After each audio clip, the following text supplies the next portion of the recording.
You're grounded until you apologize to your brother. My dad barked those words in front of 30 relatives at our family reunion. The entire room erupted into nasty, mocking laughter, pointing fingers at me as my face burned with humiliation. My golden boy brother smirked, thinking he had won yet again. But I didn't cry. I didn't yell. I looked my dad dead in the eye, calmly said, "All right," and quietly walked away. Next morning, he sneered when he saw me, saying, "Finally learned your place." But then he noticed my bedroom was completely empty. Before he could scream, our family lawyer stormed through the front door, trembling, ashen-faced, and breathless. He looked at my dad and gasped, "Sir, what have you done? She just pulled every cent out. We are completely ruined." Follow my story until the end and comment the city you're watching from so I can see how far my story has reached. My name is Chloe, and I am 27 years old. For as long as I can remember, I have been the invisible pillar holding my family together while my younger brother, Austin, was treated like a king who could do no wrong. He was the classic golden boy, pampered, entitled, and completely shielded from the consequences of his own reckless actions. No matter how hard I worked or how many fires I quietly put out behind the scenes, my narcissistic parents always looked right through me. The breaking point arrived on a sweltering Saturday afternoon during our grand family reunion. Over 30 relatives had gathered at our estate to celebrate the milestone anniversary of the family logistics business. The air was thick with the smell of expensive catering, superficial laughter, and the toxic pride of extended family members who loved nothing more than whispering behind people's backs. Austin had spent the entire afternoon bragging about his supposed business acumen, basking in the unearned praise of aunts and uncles. But beneath his smug exterior, a crisis was brewing. Just days prior, Austin had made a catastrophic financial blunder, authorized an illegal vendor contract, and lost a massive client. Instead of facing the music, he did what he always did. He engineered a web of lies to shift the blame entirely onto me. As the relatives raised their glasses for a toast, Austin played the victim, falsely claiming I had sabotaged the company accounts out of pure jealousy, setting the stage for the public explosion. The room fell deathly quiet as my father's face contorted with absolute rage. He didn't ask for my side of the story, nor did he care about the truth. Standing in front of all 30 relatives, he slammed his glass onto the table and pointed a trembling finger directly at me, matching the explosive confrontation. "You are grounded until you apologize to your brother," he barked, his voice echoing off the high ceilings. "You will stay in this house, lose your corporate access, and you won't leave until you make this right with Austin." A wave of nasty, mocking laughter immediately erupted from the aunts, uncles, and cousins surrounding us. They exchanged smug glances, pointing and whispering as my face burned from the sheer weight of the public humiliation. Austin stood right beside our father, a triumphant, malicious smirk plastered across his face. He truly believed he had successfully ruined me and protected his golden status forever. But I didn't let them see me break. I didn't shed a single tear, and I didn't bother wasting my breath trying to argue with people who were blind to reality. I looked my father dead in his cold, angry eyes, keeping my composure perfectly intact.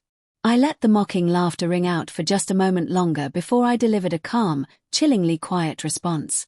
"All right." Without another word, I turned my back on the entire family, completely detaching myself from their toxicity as I walked away. What my father and brother had completely forgotten in their rush to humiliate me was a massive truth they had conveniently ignored for years. I wasn't just an employee in the family logistics business. I was the actual legal mastermind and the primary shareholder behind our entire family's wealth. Years ago, my late grandfather saw right through my father's reckless spending and Austin's complete incompetence.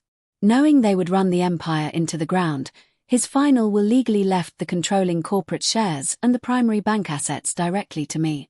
I had quietly managed it all, letting them play the roles of bosses while I kept the foundation secure. But their ungrateful cruelty tonight had officially broken that bond. As the clock struck midnight and the house grew completely silent, I began to execute my silent retaliation. I didn't waste time crying. Instead, I spent the night methodically packing my entire life into cardboard boxes, stripping my bedroom down to the bare walls. Between packing, I made a series of urgent, devastating phone calls to my personal financial team and the corporate auditors. Because Austin's illegal contract was a direct violation of our corporate bylaws, I had the full legal authority to protect the business assets. With a few precise keystrokes, I initiated a total asset freeze on all joint family funds and legally severed my capital entirely from the family enterprise. I withdrew every single cent of the emergency reserves and security bonds that I personally owned and controlled. By 4 a.m., the massive financial empire my father thought he controlled was nothing more than an empty shell. They wanted to treat me like an invisible grounded child. So, I was going to show them exactly what happens when the invisible pillar decides to walk away. The next morning, the heavy scent of coffee filled the downstairs kitchen as my father sat at the head of the table, looking incredibly pleased with himself. Austin was right beside him, eagerly scrolling through his phone, likely planning how to spend the company bonuses he thought he had secured by framing me. The moment I stepped into the room, my father looked up, a malicious smug sneer plastering across his face.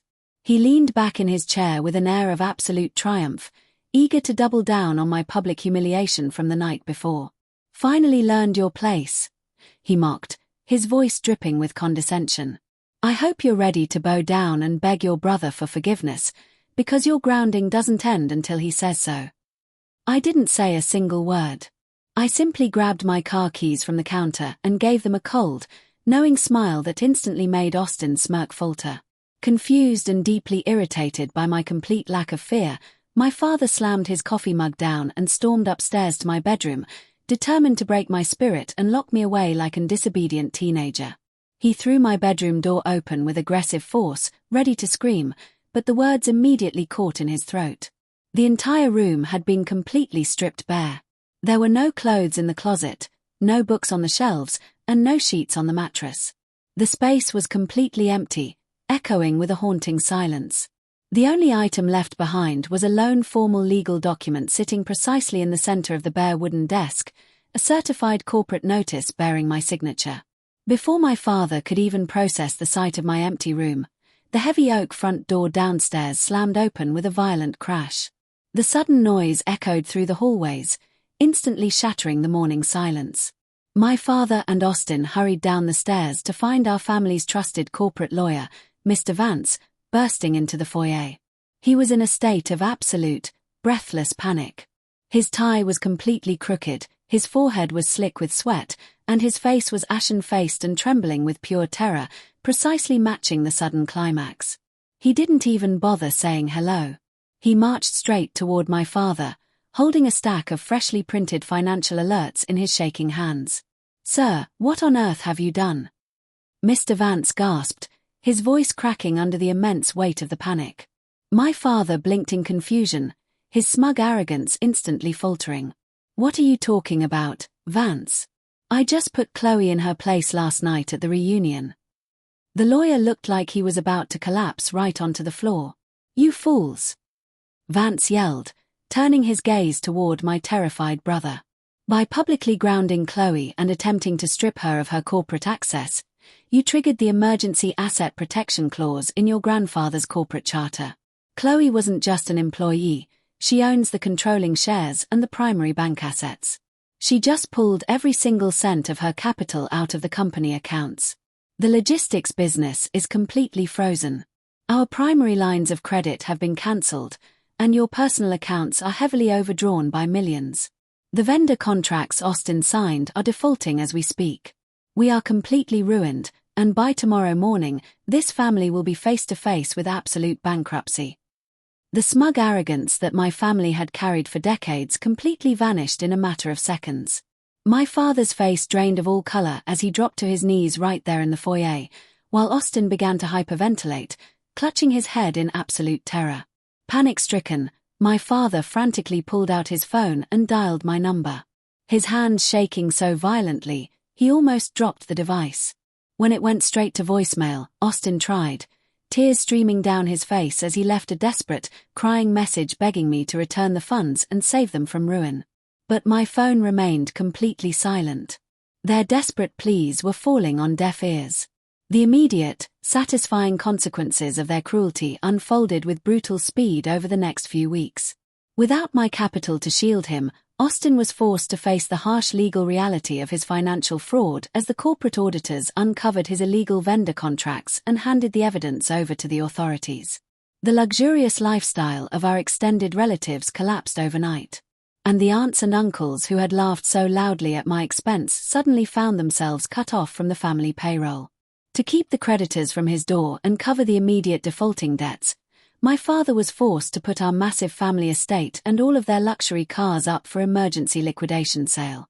They had sacrificed me to protect their pride, and in return, they lost absolutely everything. 3 months later, I sat on the balcony of my brand new independent logistics firm, sipping tea as the morning sun warmed my face. I was completely liberated from my toxic relatives, and my new venture was already thriving beyond expectations. My family wanted to teach me a lesson about my place, but they only succeeded in teaching themselves the true cost of their greed. Now, I'm curious about you who listened to my story. What would you do if you were in my place? Would you have shown them mercy, or did they get exactly they deserved? Comment below. And meanwhile, I'm leaving on the final screen 2 other stories that are channel favorites, and they will definitely surprise you. Thank you for watching until here.